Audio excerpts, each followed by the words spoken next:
So challenging times at the moment. Quite a lot of my clients are at home in self-isolation. So I'm doing all different types of videos. This one's going to be more specifically to my clients that have got back issues. So we run a back clinic, so it's people who are being passed on with osteos and physios, and they really still need to work with very physio-based exercises. So probably about 20 minutes. We're going to start lying down on our backs. I'm going to put a block underneath my head just to make sure that my neck stays in alignment. So you might want a soft pillow or a towel. So let's have you lying down on your back, knees are bent. So I want you, if I take the blocks away, you can see how my neck is put into extension. So straight away I'm taking tension through my chest and also through my stomach muscle here, my rectus abdominis. So I'm just going to put a block underneath my head so that I can relax my shoulders. And sometimes it's not always about the neck. It may be that you're very tight here into your front of your chest and your shoulders lift up. So it just allows you to relax a little bit. So feet, knees, hips in alignment. You're just going to allow your pelvis to imprint. So your spine is going to imprint slightly. Okay, so I want you to be comfortable. Arms spread out with the palms up for now. And we're going to slowly, just gently rock from side to side. Now, if you've got tension through your back or any discomfort, I don't want you to go to it. I want you to stay just before you feel that tension. You're really going to work with your breath. So as we exhale, just going to let the legs drift. Inhale and pull back up. You don't need to pull in through your abdominal muscles at the moment. All I want you to do is to start to relax.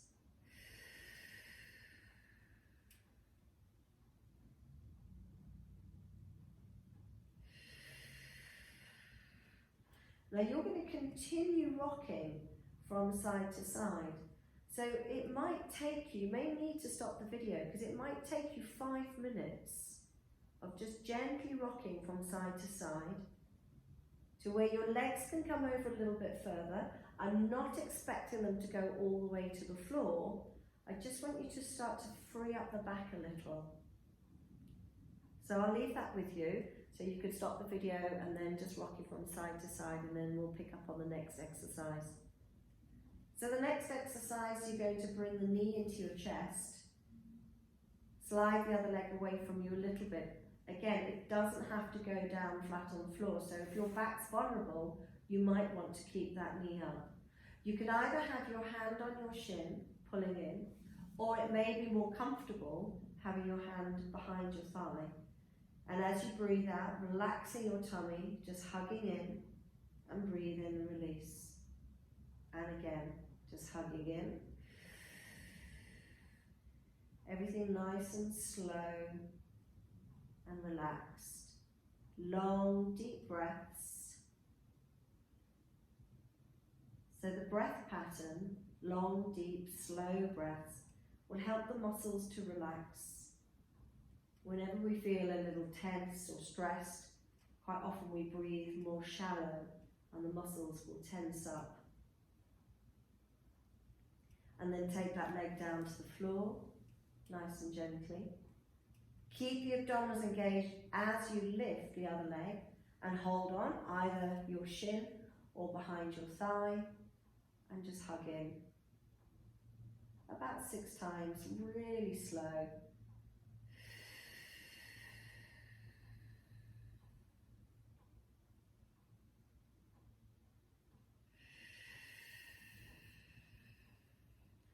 You can start to lengthen that leg away from you if your back feels comfortable. Just a couple more times. And then rest the feet down onto the floor. Now if your back's quite acute, you may want to go back to that rocking from side to side. It's also a really good way to release the spine by having your legs, so if I had a couch or a stability ball, so in the studio we have big stability balls, so we might rest for 5 minutes with our legs elevated our back will then slightly be flexed, and that will also help to release the lower spine. So you could start with that before you even go into your rocking to rocking. Okay, just taking the feet back down. So into hip rolls, we're going to flex the spine and start to lift the bottom away from the floor.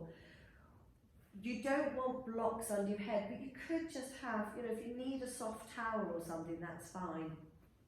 I'm going to bring my heels a little closer towards my bottom, and I'm going to start putting my pelvis in neutral. So hip bones and pubic bone balance, creating my natural curve of my spine. So we're going to do it in very small increments. So you might find initially you only want to rock your pelvis and push your back down into imprint, and then push your pubic bone away from you so you go into a slight extension. So you don't even have to lift your bottom away from the floor. So if your back's quite acute, lifting your hips away from the floor is actually a really big exercise for the spine.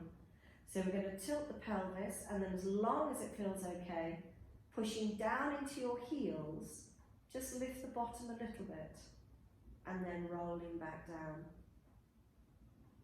Now in my back classes, we could take 5 or 10 minutes, maybe not 10, but certainly 5 minutes before we can come all the way up to the shoulder blades. So some of you will work just lifting your tailbone and then back down. And then if that feels comfortable, coming up to the base of your rib cage and rolling back. Use those abdominal muscles to really get that flexion through your lower back. And as you breathe out, pull those abdominals in, tilt the pelvis, work through the imprint. I'm only going up to the base of my ribs at the moment, and then rolling back down. And then if that feels okay, starting to tilt the pelvis, go through the imprint and roll up to where you feel you can. So maybe this time to the base of the shoulder blade. So I've still got my pelvis flexed, these hip flexors coming in to assist me quite a lot. The higher we go, the more we need that abdominal contraction to support our backs. So drawing the navel towards your spine, tilting the pelvis. Imagine if you had a piece of string on your pubic bone and just lifting the vertebra up one disc at a time. So the full movement coming up to the shoulder blades, but making sure I can lift my head, weight down through my heels, bottom switched on, and then rolling all the way back down.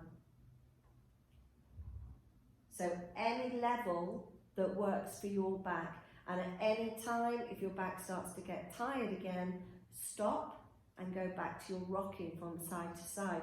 So we just want to build up confidence from the brain to the back muscles and your pain receptors, so they're not going to switch on every time you move, that they begin to realise actually if we take the exercises slowly and very in small baby steps, then maybe our backs will start to relax and we can actually get a bit more mobility there. Okay. I'm going to put the blocks back, and we're just going to do a little bit of abdominal work. So arms down by your sides. If you're comfortable in neutral, so hip bones and pubic bone balanced, then work in neutral and you've got your natural curve of your spine. If that still is a little bit too much for your back, tilt the pelvis so that it feels comfortable. But try not to tilt so much that you're gripping with the front of your hips and your bottom. Okay? And then all we're going to do is make sure you keep your tummy flat. So if you're not sure, just place your hand below your belly button, okay? And you're going to float one leg just off the floor. If you're comfortable taking it up to tabletop, do. But it might be that you just want to peel the heel away from the floor, and then the toe, and then take the toe down and put the heel back, and the other side. So we're engaging. As soon as I lift my leg or my foot away from the floor, my back muscles have to come in to assist. So take it in stages, maybe just the heel, keeping the toe down. If that feels okay, lifting a bit more. If everything feels fine, come up into what we call our tabletop. So the tabletop is the shin, and then taking it back down. So abdominals stay engaged, and lifting, and take it back down. So it's as if I've got my torso in a vice. So I'm just trying to keep that everything, all my spine aligned, everything nice and still. Very much core exercise, very passive. But if you've got a bad back, it may not be passive for you. And you only want to do 3 or 4. We don't want to tire any of the core muscles out. We work a little bit, take a break. Work a little bit, take a break. And then place the foot down. And then rocking gently from side to side. Okay, so we're going to change our position and coming up onto all fours to give the spine a break. So we're just going to go into your cat stretches. You could put your forearms down, so any issues with your wrist or your upper back or shoulders, don't feel you have to go up onto your hands. If you are on your hands though, it's wrist, elbow, shoulders and knees in line with your hips. Nice and strong through your back, so be careful not to collapse through your shoulders or to have your back sagging. So pulling the tummy up and allowing your rib cage to push down towards your belly button. And what that will do, it will just help you to be stable through this section, your thoracic section. So your cat stretches will go 1 unit. So we're just going to arch the back towards the ceiling, not too much. So do about 50 or 60% of your range. And then come down into your neutral. And then going into extension. And again, just get a feel for it. Just do a little bit of extension and back to center. And then go back into your flexion. So I'm just keeping it very small and back to neutral. Back into your extension. And if that feels okay, then start to increase the range. But don't worry about going into too much flexion. Quite often when we've got anything going on with our backs, it's more about neutral and extension that we need to work through. You can start from your tailbone and just creeping up through the back. Head coming down last. So I'm not pushing too hard up through my shoulder blades and then releasing. Now I don't have a huge amount of movement through my back anyway. That's about as much extension as I can go to. But I'm not letting my tummy just hang out in the breeze. I'm just keeping those abdominals engaged a little bit. And then starting from the shoulder blades as I roll up. And rolling back down. So I'm going to go into a shell stretch, keeping my knees open and just letting my tummy come down and my chest come down between my thighs.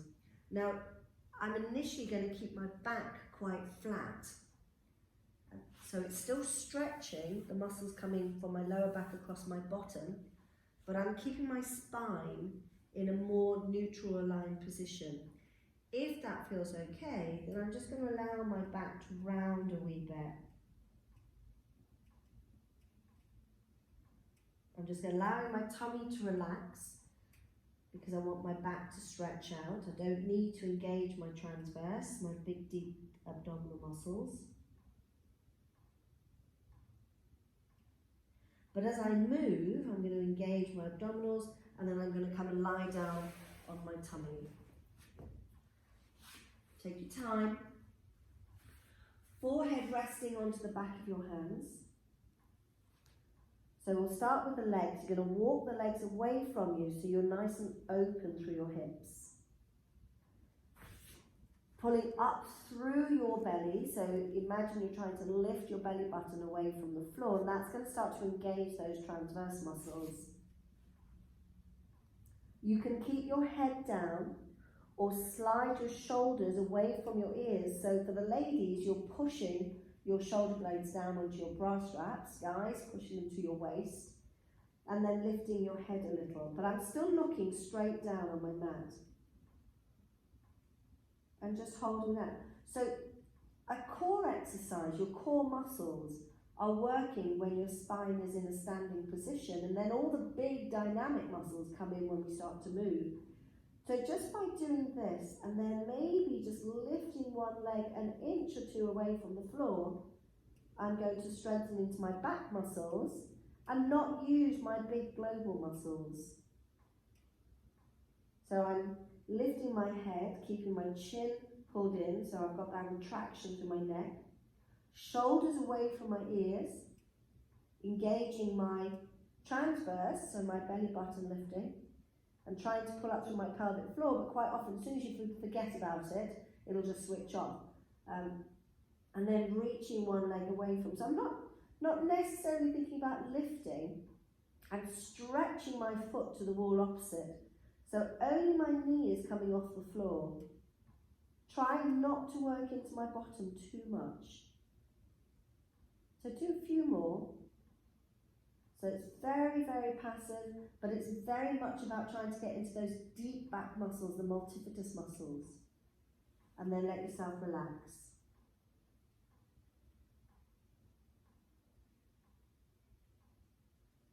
You're going to come up onto your forearms.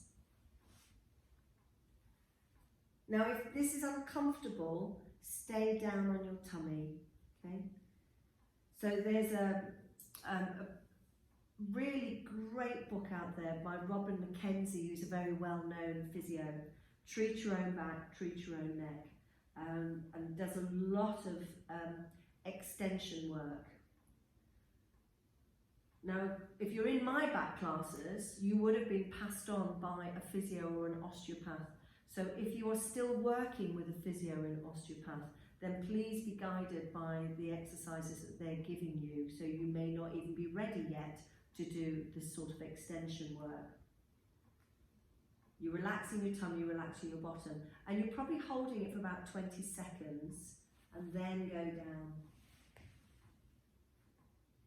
And as you lie there, all I want you to do is, as you blow out, you're going to pull your belly button up and pull up through your pelvic floor. Now, if you find that's quite painful for your back, then obviously either work in isolation, so just do your pelvic floor, or just do your abdominals, and keep it a much smaller movement. We're going to come back up into your Mackenzies, and I would do probably 3 or 4 of these. So just stay. Now, if your back's recovering, this feels okay, and you haven't got any discomfort or pain going through your lumbar back, then you could put your hands down flat and push up. Being careful not to connect or to fire up into your bottom. So you want your bottom to stay relaxed, and your tummy is going to hang out in the breeze. So we're allowing the front of the spine to open up and to compress into the back of the spine. And then come all the way down. And always just give yourself a little bit of time in neutral before we move. So when we move, you need to connect your tummy. So I want you to really pull those abdominals in. And then we're going to come lie on our sides. So we're just going to do some clams. So I like to have a towel or something supporting my neck.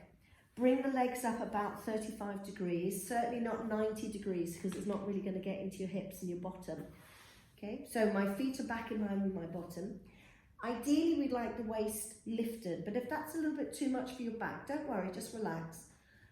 First thing you're going to do is pull up through your pelvic floor and then lift that top leg without rotating your hip. So if you had headlights on your hip bones, they're going to stay forward. So pull up through your pelvic floor, lift the top leg. If I start to go higher, then I'm beginning to rotate backwards. So maybe only lifting a couple of inches. Pull up. And I'm sure if you've been working with a physio, you probably would have been doing some of these exercises. So stay with your clams. If you've been told to strengthen the muscles on the outside of your bottom, the glute med, the glute minimus, or the piriformis, another exercise that's quite nice is have the legs straight and just bring, you probably need to put your hand down and just bring toe to heel, heel to toe. So you're doing that lifting. If you're doing this one, you need to contract your abdominal muscles. Now at any time, stop, go back to your legs rocking from side to side. Don't feel that you have to do any of these, and certainly you don't have to follow a half-an-hour class. You could start to let the legs go a little bit higher. very dependent obviously on your back and what's going on with your pelvis, or stay in your clams. So out of a class of 8 that are in my back clinic class at the moment, probably there would be about 5 different exercises and levels working all at the same time, because you're obviously working from acute into chronic. Last one. And then from here, if you want to go into a quad stretch, so you can use your towel, pop it around your ankle, hold onto your towel and pull your leg back, keeping your tail underneath you. Quite often when our backs are tight, vulnerable, we've had some issues with them, then these muscles here, your quads and your hips, get very tight. So by stretching those muscles out, they actually, because they release the pelvis a little bit, they will then give you a little bit more relief in your lower back.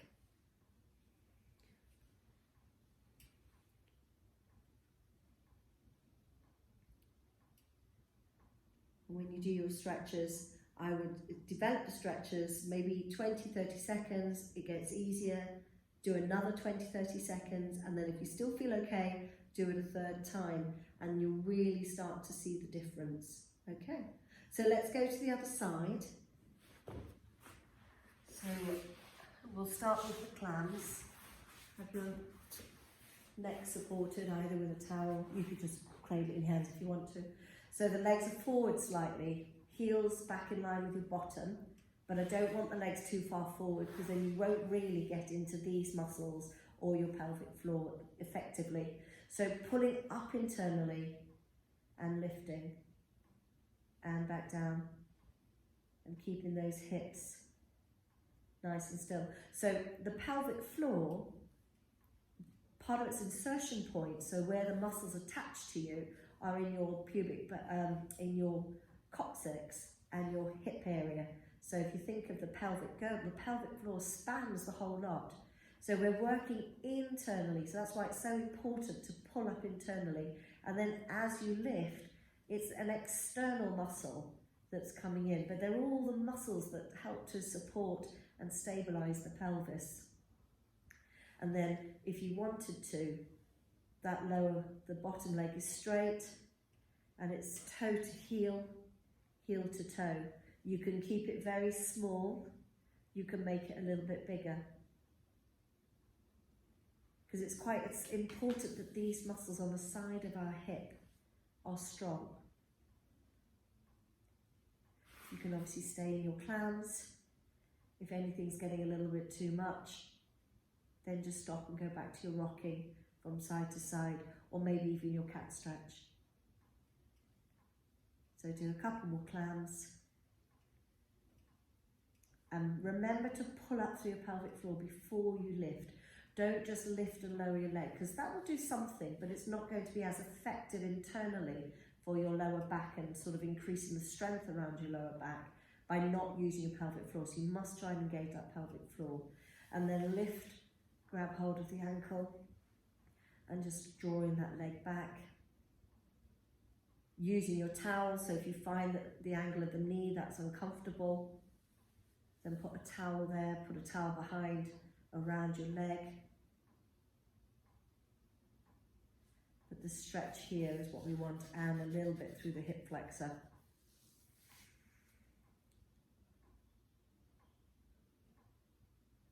And just pull back a little bit more.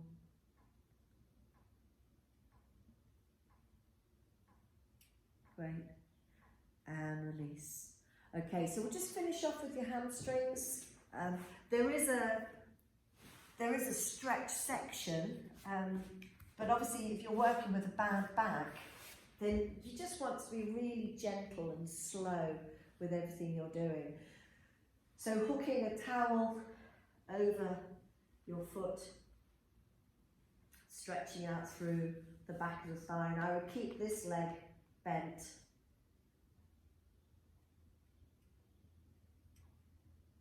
Now, some of you may be very flexible through your hamstrings. So if you are, don't worry about doing the stretch, or just do it for a short time.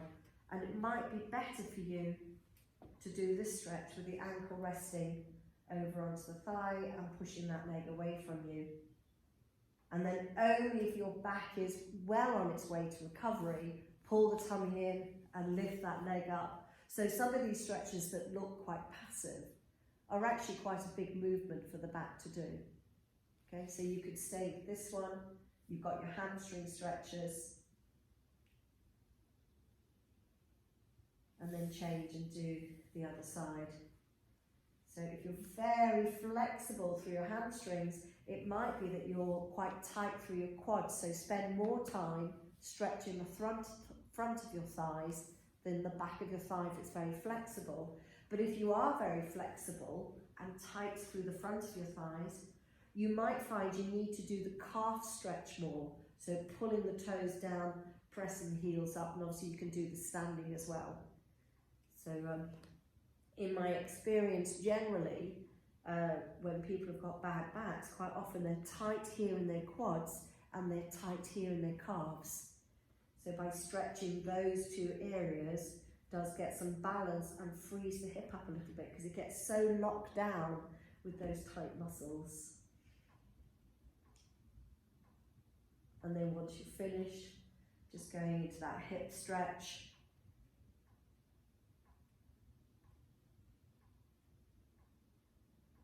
And if your back is okay, then lifting the leg up and pulling it in and increasing that stretch down through the outside of your hip. And when you're finished, feet down. And before you get up, just go back into your rocking from side to side. Make sure the back feels free. You might find that the legs will go over a little bit further, but it still doesn't mean that you're going to push them. Just beginning to free the pelvis up a bit more and therefore the lower spine. Good. And when you're ready, always roll over onto your side to come up, and then you're going to come up into standing. And I would just walk around a little bit, just see how you feel. So I hope you enjoyed it. Be very careful out there with your backs, and if you're finding that you are sitting down, try and get up at least once an hour just to stretch everything out, mobilise those hips, use your shoulders and waken up your body a little bit, otherwise it will start to just get very tight. Okay, so hope to see you all back in the classes maybe in a few months' time. We're obviously waiting day by day to see where we go with this coronavirus, and Sarah and I will bring on videos through the week, different levels, try and mix it up a little bit, so just to keep it interesting for you. All right, take good care and we'll see you soon. Bye.